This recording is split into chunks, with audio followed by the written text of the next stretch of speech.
বাবু আজকে কখন বেরোবে বলো না। কিরে হ্যাঁ তুই কার সাথে কথা বলছিস? দাদা আমার ফ্রেন্ডের সাথে। মা ওখানে একা একা কাজ করে যাচ্ছে আর তুই এখানে কথা বলে যাচ্ছিস। দেখি তুই কার সাথে কথা বলছিস। হ্যালো হ্যালো, কে বলছেন? আমি নিশা বলছি। মানে বেঁচে গেছি বাড়া। এখানে বসে কথা না বলে মা রান্নাঘরে একা কাজ করছে, যা মাকে গিয়ে একটু হেল্প কর। আচ্ছা দাদা। ঠিক আছে যা। এখন আবার কে ফোন করছে? Unknown number. ওর দাদা না তো? হ্যালো, কে?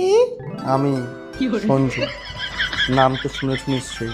হ্যাঁ, আরে আমি সুমনার দাদা। কিছুদিন আগে তোমার সাথে আমার কথা হলো না, আসলে তখন আমাদের মধ্যে একটু মিসআন্ডারস্ট্যান্ডিং হয়েছিল তো, তাই